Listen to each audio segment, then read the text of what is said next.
반갑습니다. 여러분들의 투자가 행복했으면 좋겠습니다.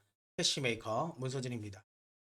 오늘 우리 장은 휴장입니다. 휴장인데 아무래도 이제 주말 동안 조금 이제 몇몇 좀 긴급한 이야기들이 좀 나오다 보니까 이렇게 급하게 영상을 좀 올리게 되었습니다. 지금 시장에서 좀 이제 핵심적으로 나오고 있는 게 뭐 CS 파산 관련 이야기가 좀 나오고 있고요. 그 다음에 이제 연준이 비공개 회의를 잡았다. 뭐 이것 때문에 이제 많은 분들이 좀 궁금해하고 왜 이렇게 하지? 뭐 지금 진짜 무슨 문제가 있는 거 아니냐? 이런 좀 걱정도 또 하시는 것 같아서 그거와 관련돼 가지고 제 개인적인 이야기를 좀 한번 들려드려 보도록 하겠습니다. 일단 요것만 일단 보시면 이례적인 일은 아닙니다. 그러니까 마치 몇몇 유튜버들은 뭐 이걸 뭐 긴급 회의 소집 뭐 이런 식으로 해서 굉장히 뭐 이례적이고 굉장히 뭔가가 큰 문제가 있는 것처럼 이야기를 하긴 했는데 비공개 회의는 맞는데요. 중요한 건 그렇다고 해서 이게 아주 뭐니까 원래 없는 전례에 없는 그런 건 아닙니다. 원래도 굉장히 많이 했어요. 밑에 더 있습니다. 나중에 이제 연준 그 페드 사이트에 들어가 보면 공식 사이트에 보면 이게 일정이 쭉 있어요. 최근에 보셔도 아시겠지만 뭐 지난달에도 했습니다. 예, 지난달에도 했고 그럼 거의 매달 합니다. 예, 매달 하고 좀 많을 때는 뭐 한 세 번씩도 하고 이렇게 합니다. 그래서 이게 뭐 굉장히 뭔가 이례적이지는 않은데 어쨌든 이번에 그러니까 우리 시간으로는 12시 오늘 그러니까 내일 새벽이 되겠죠. 내일 새벽에 이제 열려 있는데 시장이 이제 여기서 이제 주목받는 거는 한 두 가지 이유라고 보시면 돼요. 일단 첫 번째 이제 이 사람이 이제 지난 주말에 이제 설레발을 떨었죠. 그러니까 이제 이분이 이제 폭스 비즈니스 뉴스에 나오는 기자인데, 그러니까 이분이 트위터에 여기 보신 것처럼 요렇게 이야기를 했어요. 리만 모멘. 그러니까 야 이거 뭐 리만 같은 거 터질 수 있다. 그래가지고 지금 이번에 그러니까 연준이 뭔가를 회의를 통해 가지고 뭔가를 결정을 할 수도 있다라고 하면서 이제 설레발을 떨었어요. 그래서 그래 놓고 여기 이제 트위터에 야 기다려봐. 자 이제 기사 쓸 테니까 좀 기다려봐 하고 있었어요. 근데 결국에는 그날 기사가 안 나왔어요. 결국은 기사가 안 나왔어. 그리고 그냥 끝났는데 어쨌든 이 사람이 이런 설레발을 한번 딱 떨어놓고 나니까 시장에서 연준의 이 비공개 회의에 굉장히 지금 관심이 많이 쏠린 거죠. 그리고 이제 이것도 있고 이 사람이 일단 어쨌든 좀 설레발이 떤 것도 있고 근데 그런 건 있잖아요. 이게 뭐 그러니까 완전히 그러니까 아닌 땡 굴뚝의 연기 나리한 것처럼 정말 이 사람이 정말 아무것도 없었는데 그냥 올렸을까? 그러진 않을 것 같아요. 그러니까 분명히 이 사람들도 뭔가가 들었던 게 있겠죠. 이 기자도 뭔가 들은 게 있는데 연준이 이렇게 이제 약간 시장이 한번 왜냐면 이 트윗이 올라오고 나서 그 시장이 올랐거든요. 뉴욕 증시가 좀 급등을 해버렸어요. 예, 그래가지고 이제 제가 보기에는 이 기자한테 만약에 야, 이 기자가 든 게 만약에 사실이라면 그래서 원래 기사를 쓰려고 했던 게 만약에 사실이었다면 연준이 말렸을 수도 있어요. 그러니까 너 하지 마. 너 이거 그런 식으로 해가지고 올려버리면 기사 올리면 나 다음부터 너 뭐 이렇게 정보 안 준다. 뭐 출입 못하게 한다. 뭐 이런 게 있었겠죠. 그러면서 이제 얘가 살짝 발을 뺐을 수도 있어요. 이거는 그 엠바고로 놔두는 걸로. 대신 우리가 뭔가가 명확해지면 그거를 니한테 제일 먼저 알려줄게 라고 했을 수도 있어. 만약에 진짜면. 근데 그게 아니면 괜히 그냥 관심 받고 싶어서 했을까요? 그거는 전 아닌 것 같긴 해요. 어쨌든 완전히 아니 땐 굴뚝은 아닌 게 아닌가라는 생각이 하고 그러니까 그럴 수는 있어요. 이 사람이 생각한 것보다 또 내용을 들어보니까 에이 별게 아니네라고 할 수도 있어. 예. 근데 어쨌든 그래도 시장에서는 이런 식으로 약간 설레발을 떤 사람이 있다 보니까 이 비공개 회의에 대해서 좀 주목을 한 겁니다. 주목을 한 거다라고 보시면 되고요. 그 다음에 시기적으로 지금 또 문제가 되고 있는 건 어쨌든 뭐 뒤에도 설명드리겠지만 영란은행과 관련된 문제, 그러니까 영국 연기금에 관련된 문제, 요즘에 이제 LDI 뭐 이 해칭과 관련된 부분에 있어서의 뭐 우려감 이런 것들이 있죠. 그게 시기적으로 지금 딱 그 시점에 그 다음에 이거죠. 그러니까 크레딧 스위스의 CDS 프리미엄이 굉장히 지금 급등을 했습니다. 여기 보시면 아시겠지만 리만 사태급 수준까지 올라왔어요. 그러면서 이제 파산 이야기가 나오고 있죠.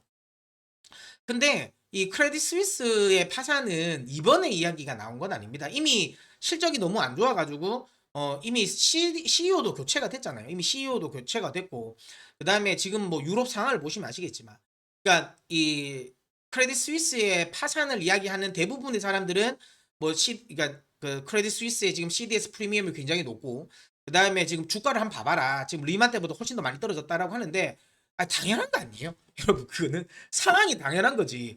지금 리만은 물론 리만이 시스템적인 리스크입니다. 특히 이런 금융사의 직접적인 시스템적 리스크라고는 하지만 그럼에도 불구하고 어쨌든 미국발 리스크였던 거고 지금 현재 시장의 리스크는 그러니까 미국보다는 지금 핵심적인 이슈는 유럽이 지금 안 좋잖아요. 당연히 유럽이 지금 유럽 은행들부터 해가지고 지금 이런 그 뭐지 그 신용 리스크가 터질 수밖에 없는 상황이잖아. 그러니까 당연히 CDS 프리미엄이 리만 때보다 더 큰 게 맞지. 유럽 은행들이. 그건 당연한 거야, 당연한 거. 그러니까 그거 가지고 뭐 더 설레발 떨 필요는 없다라고 저는 보고 있고요. 그다음에 그러니까 스웨디 크리스도 그렇고, 아니 잠깐 크레딧 스위스도 그렇고, 저 발음도 크레딧 스위스도 그렇고 지금 또 문제가 되는 건 뭡니까? 예, 그러니까 그 크레딧 스위스보다 자산 규모가 큰 도이치뱅크도 문제가 된다 하죠. 그러니까 도이치뱅크 파산 이야기도 나옵니다. 다시 한번 이야기지만 어느 정도 좀 이렇게 금융을 좀 아시는 분은 그 도이치뱅크 파산 이야기가 나오면 아니 또냐라고 이야기할 거예요. 그러니까 거의 그 뭐지 그 회사채 시장의 거의 아르헨티나 같은 존재지 않습니까? 도이치뱅크. 예. 아니, 도이치뱅크 파산은 여러분, 그러니까 그 지금까지 한 번도 멈춘 적이 없었어요, 여러분. 리만 때도 그랬고요. 유로존 리스크 때도 그랬고요. 네, 시장이 아주 잘 갈 때 2019년에도 그랬어요, 여러분. 2019년에도 도이치뱅크 파산 이야기가 나왔어요. 항상 도이치뱅크는 파산 이야기를 달고 사는 기업입니다. 예, 그래서 엄청나게 강도 높게 구조조정도 했고 뭐 이렇게 계속 맨날 좀 바뀌고는 있는데 그래서 조금 살아나나 싶더니만 지금 또 유로존 리스크가 터졌기 때문에 또 취약할 수밖에 없는 거죠. 그래서 그러니까 뭔가 그러니까 지금 현재 유럽 쪽의 은행의 문제 이거는 제 개인적인 생각은 그렇습니다. 그럼 지금 진짜 무너질까? 무너질 수도 있죠. 무너질 수도 있는데 근데 이게 리만급의 사태로 지금 퍼질 것이냐라고 했을 때 그러지는 않을 것 같아요. 왜냐하면 만약에 그게 진짜 그 정도의 사태가 나왔다. 그러니까 왜 리만 때랑 지금은 달라요. 이미 그때 그러니까 그 리만 때 한번 이제 그 시스템적 리스크를 막고 나서는 그러니까 주요 중앙은행들이 각국의 은행들에 대한 스트레스 테스트를 굉장히 강도 높게 계속 하고 있어요, 주기적으로. 그렇기 때문에 그 문제는 좀 다르다고 보시면 돼요. 그러니까 그때랑 완전히 통제되지 않는 상황은 아니다라고 저는 생각되고요. 만약에 진짜 문제가 생긴다면 ECB가 개입을 하겠죠. 근데 ECB가 아직은 개입은 안 하고 있잖아요.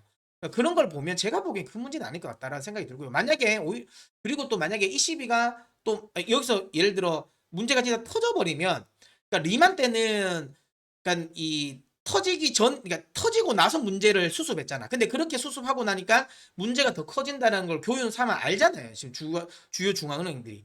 그러니까 팬데믹도 터졌을 때 그러니까 회사채 문제가 안 터지게 하려고 미리 돈을 뿌린 것처럼 이런 문제들도 제가 보기엔 만약에 터지면 터지기 전에 중앙은행들이 저는 제가 생각 유동성을 공급을 할 거라고 보고 있습니다. 그래서 이게 리만 사태만큼의 그러니까 자산 규모가 그만큼 된다고 해서 리만 때만큼의 충격을 받을 것이냐 그건 아니다는 거죠. 예, 그래서 여기를 제가 보기에 너무 우려할 거는 아니다라는 생각이 들고 있고요.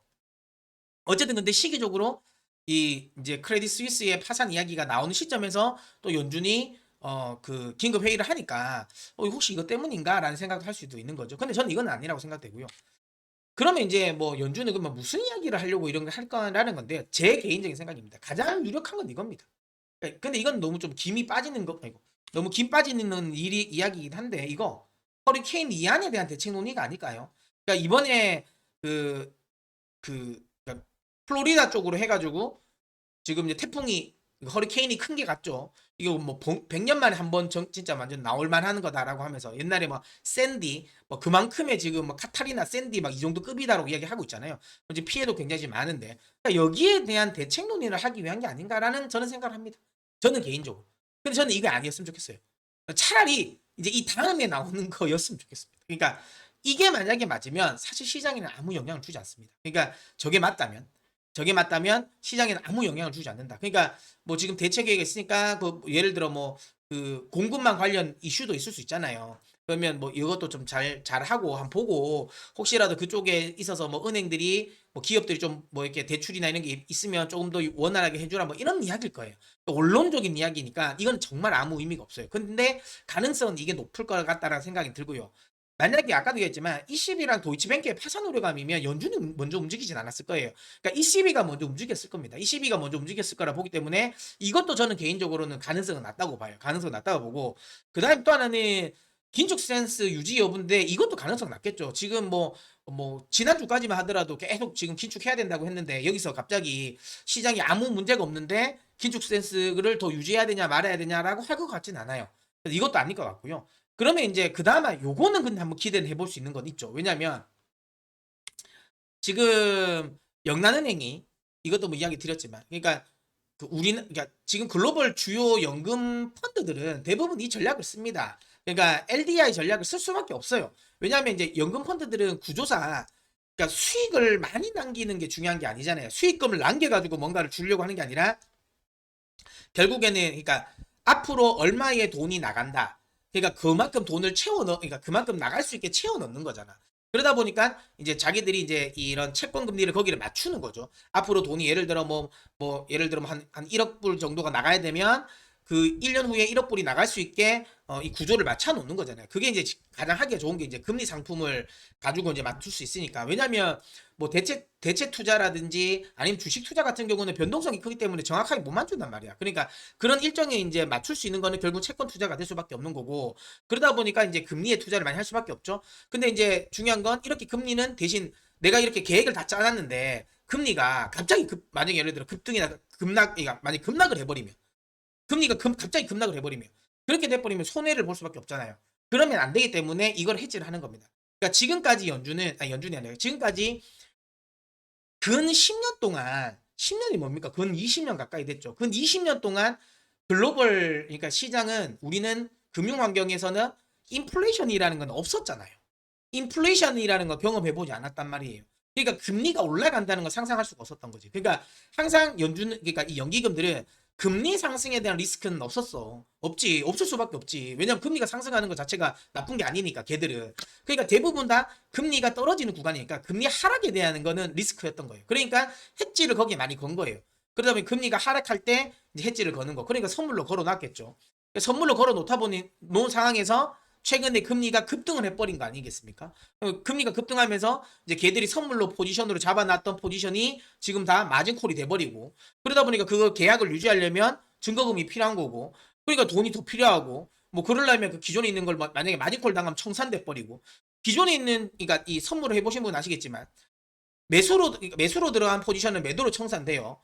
그러니까 그냥 매도로 이 포지션 한 건 청산할 때 매수로 청산되는 거고. 그러니까 결국에는 마진콜 때문에 또 매도 물량이 와당창창창 나오고 그 매도 물량 때문에 다시 채권 선물 가격이 또 떨어지고 또 그것 때문에 또 마진콜이 나오고 막 이렇게 악순환이 막 되는 거죠.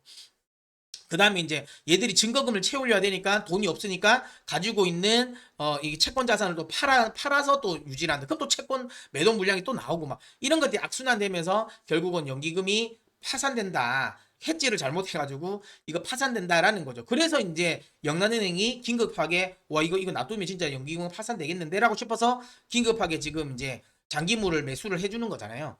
매수를 해주면서 금리 상승을 막아놓은 거죠. 막아놓은 거고. 근데 요게 이제 단순히 영국만의 문제는 아니라는 거예요.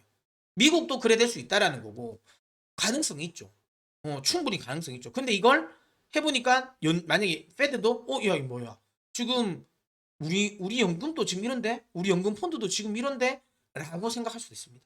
다만 그러니까 영국의 연기금감이 좀 다른 건 상대적으로 그러니까 미국의 연기금들은 채권에 대한 투자 비중이 상대적으로 영국보다 낮으니까 그러니까 영국 연기금보다는 좀 상대적으로 좀 낮아요. 그러다 보니까 막 저만큼까지는 아닐 수도 있다. 하지만 리스크가 터질 수도 있는 건 맞아요. 왜냐면 그 LDI 투자 전략 자체가 뭔가 뭐 영국 그 연기금만의 막 특별한 이런 전략은 아니거든요. 보편적인 전략이거든.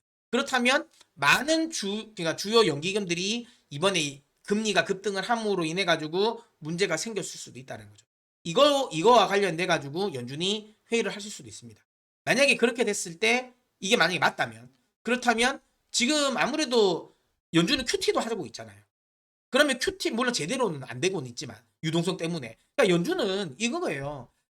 그러니까 경기를 좀 둔화를 시키고 싶어 해. 경기 침체가 좀 나와서 소비를 줄여서 인플레이션을 잡고 싶어 하는 건 맞지만 그렇다고 해서 경기 침체로 인해 가지고 이게 시장의 시스템적인 리스크로 확대시키고 싶어 하진 않는단 말이에요. 그렇다면 이거 자칫 잘못해서 야, 유동성이 너무 말라버려서 신용경색 오고 그러다 가지고 자칫 잘못해서 시스템적인 리스크로 이거 확대될 수도 있겠다. 그거는 연준이 바라는 건 아니라는 말이죠. 정상적인 범주 내에서의 슬로우 다운인 거지. 이게 갑자기 그러니까 시스템적인 리스크가 발생시켜 가지고 지금 시장이 박살나는 걸 원하는 건 아니란 말이에요. 그렇다면 제가 보기에는 잘하면 진짜 그렇게 문제가 생길 것 같아서 QT를 중단한다라고 할 수도 있어요. 그러니까 금리 인상을 중단한다는 말은 안 할 것 같고 그 다음에 새롭게 그러니까 영란은행처럼 그러니까 장기물을 사준다는 이야기는 안 할 것 같은데 지금 진행시키고 있는 QT를 좀 잠시 중단한다라는 이야기는 나올 수 있어요. 그러니까 만약에 진짜 저게 맞다면 제가 보기엔 급등각은 나오겠죠. 단기적이라도 어쨌든 급등각은 나올 수 있는 부분이죠. 근데 개인적으로 생각했을 때는 이거 허리케인 대책론이지 않을까라는 생각을 하고요. 그래도 혹시 모릅니다. 예, 진짜 이 연기금 파산 리스크에 대한 점검이라면 이건 제가 보기엔 악재는 아니에요. 오히려 시장의 호재로 작용할 가능성이 높습니다. 뚜껑은 열어봐야 알겠죠. 그러니까 너무 막 여기에 지금 많은 이제 언론이라든지 많은 유튜버들이 여기에 대해서 좀 집중적으로 많이 다루고 있습니다. 굉장히 심각하게 다루고 있긴 한데 제가 보기에는 그러니까 그렇게까지 막 우리가 심각할 거있냐라는 부분은 아직은 잘 모르겠습니다. 하지만 제가 보기에는 어떤 경우든 간에 아주 부정적이진 않을 것 같아요. 결론이 만약에 나온다면. 근데 이거는 어차피 오늘 새벽에 나올 거니까 그건 뭐 지켜보고 또 결과가 나오는 거에 대한 해석은 또 내일 또 제가 또 해드리도록 하겠습니다. 아 그리고 내일은 제가 8시 10분부터 실시간 라이브를 합니다. 유튜브 라이브를 하니까 많이 또 참석해 주시면 그때 라이브를 통해서도 제가 많이 이야기 드리도록 하겠습니다. 그러면 연휴 마무리 잘 하시고요. 전 내일 뵙도록 하겠습니다.